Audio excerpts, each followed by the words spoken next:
mic, you got to turn the mic on. If you want to say something, make sure that the volume's all right. Push the button up.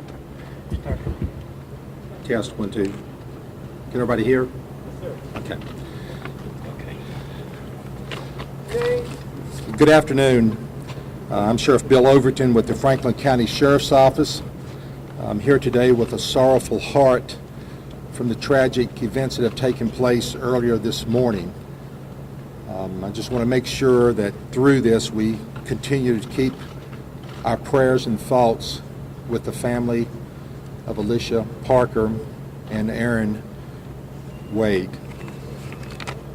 Aaron Ward. As well as the WDBJ Channel 7 News family.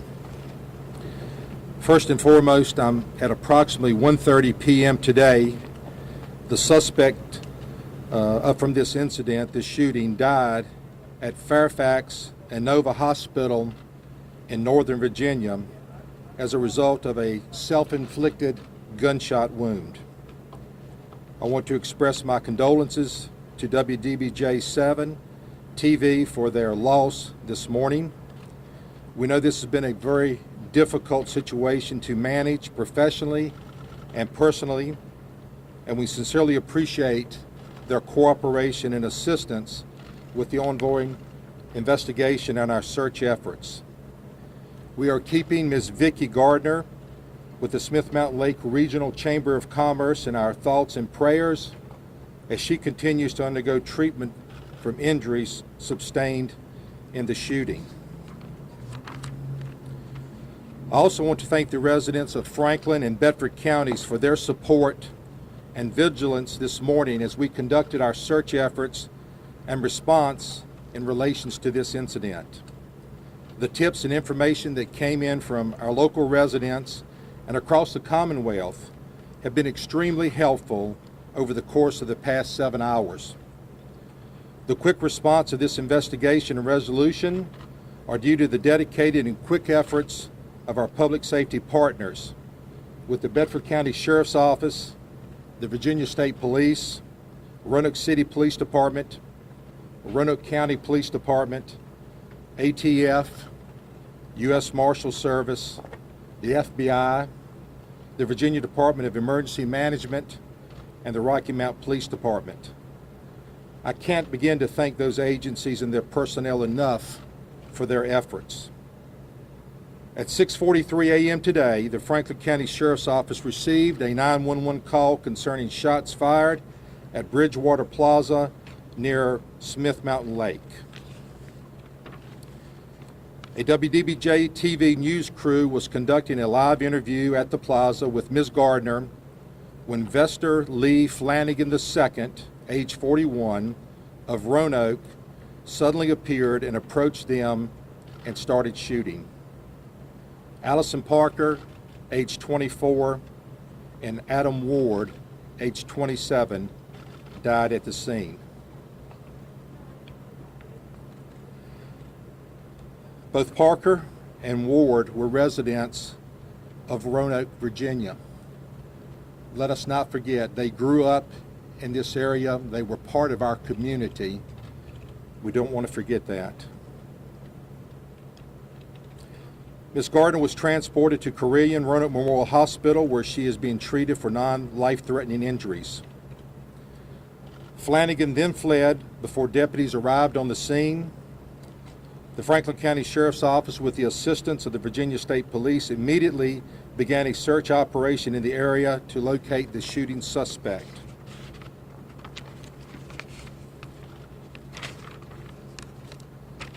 Shortly before 11, Roanoke City Police Department located Flanagan's 2009 Ford Mustang at the Roanoke Regional Airport. The Mustang has been recovered as evidence. Flanagan then left the airport in a Chevrolet Sonic that he had rented earlier in the month. During the course of the investigation, investigators were able to track the suspect as he traveled along Interstate 81, and were notified local and state law enforcement along the entire Interstate 81 corridor to assist us with a lookout for a suspect vehicle. As has been confirmed already, the Virginia State Police then located the Flanagan vehicle on Interstate 66 in Fauquier County and took him into custody. State Police will go into more detail about that shortly. We are still piecing together the timeline of events leading up to this morning's shooting. Flanagan was a former employee at WDBJ 7 and on air went by Bryce Williams. Flanagan sent a lengthy multi-page fax to a national news organization in New York about this incident, and our investigators now have a copy of it, and its use in the course of this investigation will be continuing. And that's where we are right now. We still have a lengthy investigation to conduct, and that's our focus as we move forward. I would like now to turn over the mic to Sergeant Rick Garlits with the Virginia State Police. Thank you, Sheriff. Shortly before 11:30 a.m. this morning, Virginia State Police Trooper Pam Neff was on patrol along Interstate 66. Her license plate reader, or LPR, alerted to a license plate on a Chevrolet Sonic traveling east on 66. She followed the vehicle a short distance as troopers responded to assist her before she activated her lights. Once that backup was there, she activated her emergency equipment and attempted to stop the vehicle. The driver of the Sonic, Vester Flanagan, also known as Bryce Williams, refused to stop and sped away from the trooper. It was only a minute or two later when the Sonic ran off the road into the median. When Trooper Neff approached the vehicle, she found Flanagan suffering from a self-inflicted gunshot wound. Flanagan was flown from the scene to Inova Fairfax Hospital, where he died at approximately 1:30 p.m. today. The Virginia State Police Bureau of Criminal Investigation, Salem Field Office, and our Salem Bureau of Field Operations have been and will continue to assist the Franklin County Sheriff's Office with this investigation into the shooting. Sheriff. Thank you very much, Sergeant. I will try to entertain some questions that you may have at this point in time. We'll take a couple questions. Yes, sir. Sheriff, how did the suspect know where the victims were, and did it look like he'd been planning for some time? That is a question that we are looking into. Did he know before this morning that they would be located at this remote location doing a broadcast? Did he see it aired this morning, as many people were watching? We're looking into that matter, trying to discover that. Sheriff, why do you think the suspect did this? What was the motive for the shooting? Not sure. We're looking into that. It's that he was a prior employee there. We're looking at all of those dimensions, what that may look like. But right now there's not been a motive as per se. Many of you have gotten a lot of the correspondence emails that have been sent out. It's obvious that there was this gentleman was disturbed in some way of the way things had transpired. At some point in his life, it would appear things were spiraling out of control, but we're still looking into that. And do you believe there was a racial component here, as has been reported? I have no comment on that at this time. Sheriff, does he say anything to authorities when he was arrested? Repeat that. Did he say anything to authorities when he was arrested? I can't answer that at this time. Can you tell us You talked a when little he bit, was... Sheriff, about the facts that was sent to ABC News. What are your impressions of it so far? What you can share? Well, what little bit of I've been able to review at this point in time, it certainly goes to show where the gentleman's mind was the night before, or what was taking place there, that there was some forethought given as to the chain of events that would happen. And can you tell us about the license plate reader, how you guys were able to pick him up? Sergeant, how instrumental were I mean, those was license it plate technology, readers? or did somebody just eyeball it? Technology picked it up. The license plate reader, once In front of the podium, please. Thank you. once a license plate is entered into the system, that reader will be able to identify that license plate when it passes. It's not state specific, so the trooper has to do an investigation after the license plate is noticed to whether that's going to be the identity of the vehicle they're looking for. In your view, how instrumental were the license plate readers in catching this suspect? License plate readers are a great tool. The state police has several of them throughout the state, and it helped Of course, I haven't talked to Trooper Neff, but it helped in this case to identify that vehicle. How instrumental was the video that was aired live and that image of its face with this caption? Ma'am, I'm not going to comment on that. I have not reviewed the video. I'll defer to the sheriff, but it's under investigation, so I'm not sure that. Sure. So did that give you guys a lead as to who this person was, or did you already have a suspicion? We were able to, from the investigation, once we were on scene and secured the scene, we were able to develop Mr. Flanagan as a potential suspect, and we went from there. Sheriff, the document that was sent to ABC News, they received that yesterday? I'll have to confirm that. I'm not sure. I believe You there's just said yes. something that they had received it this morning. Have you had an opportunity to speak to the general manager over at his former employer? Step to the podium, please. Yes. What was the question again? Have you had an opportunity to speak to the staff, the management at his former employer? And how, from your understanding, what term could you leave that station? I have no comment on that right now. I haven't divulged much into that information at this time. Have the Sheriff, how long station has taken Mr. any Flanagan been steps to planning this? keep them off their property or otherwise keep them away from there, like trespassing order? I'm not sure about the trespassing order, but I'm not sure exactly what steps they may have taken, if there was a need to at this time. How long he was seen there prior to the lineup? When did he come into view? We're still looking at all possible video. I'm not even really sure at this point in time if the individuals that were shot and killed even realized that he was there before the incident happened. Sheriff, do you have a personal message to anyone who's free-showing that video on Facebook, Twitter?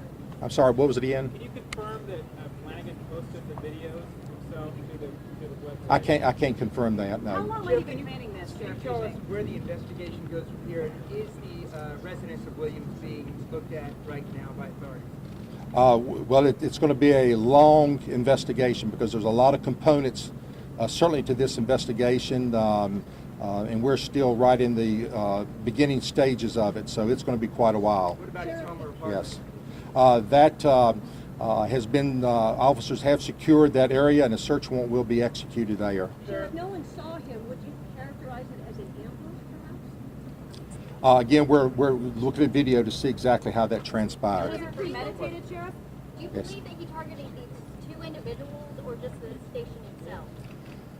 I can't confirm that. I could sit here and second guess or guess myself maybe what that would be. Are you aware of any other threats to other employees at that station? Not at this time. How long might he Okay. be planning this one, Sheriff? What do you think? Three more. We'll take three more questions. Sheriff. It's a small community. Did you know Parker? Had you encountered him? I did. It was, thank you. It was extremely difficult this morning. I'd actually did a remote with Ms. Parker and Adam about 3 weeks ago when our schools opened up here. We did the same type of remote here in Rocky Mount. So how did this news hit you as a person? It has really stopped me in my tracks this morning. Like many viewers, I was watching this morning's broadcast and couldn't understand really what was happening myself at that time. It's emotional for you, Sheriff. Very emotional. A lot of people these days might have assumed this was an act of terror or something.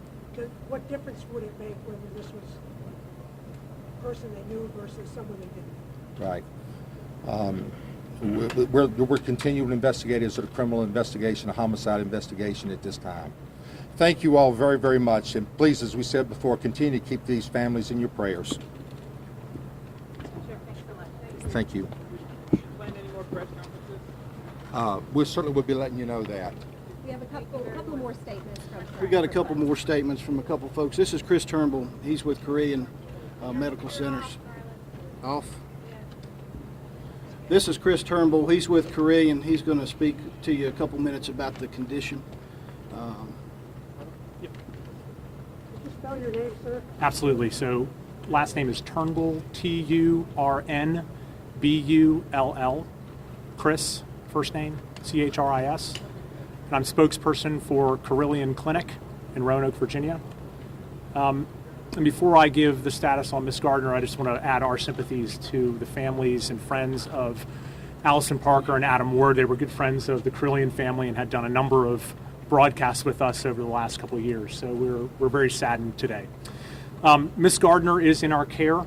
She was brought to the hospital, Carillion Roanoke Memorial Hospital, this morning by ambulance and is currently in stable condition. I don't have any further information at this point in time, but I would encourage you to check back with us as we get further along in the situation.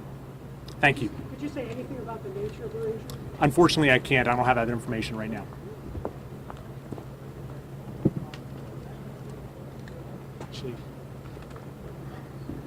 I guess I can take a second to introduce another individual who knows Vicki Gardner very well. Troy Keaton is the president of the Smith Mountain Lake Regional Chamber of Commerce, and he's prepared to answer some questions from you as well. Let me just begin by saying on behalf of the Regional Chamber of Commerce here at Smith Mountain Lake, we send our condolences to the families of all those who are suffering today at this tragedy. And particularly on behalf of our own executive director, Vicki Gardner, who is an exceptional, bright light in this community.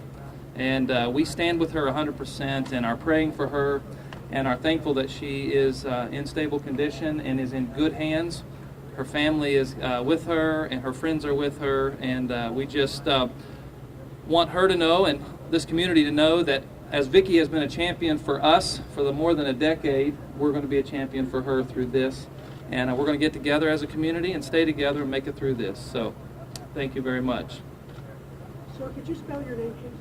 Last name is Keaton, Keaton. First name is Troy, Troy. Sorry, who are you with? I'm the chairman of the board for the Regional Chamber of Commerce, and Vicki Gardner is our executive director here at the lake. Thank you. Sergeant, could you spell your name for us, please? Spelling of my name is, last name is Garletts. Your first name, sir, again? It's Rick. I'm on again. All right, that concludes what we're going to do here. I don't anticipate that we'll do any more releases today. Obviously, the investigation continues, and the sheriff will let everybody know if we do another press conference. Yes, sir. What kind of weapon did you use? Sir, that's part of the investigation. I'm not going to get into that right now. Okay. All right, thank you.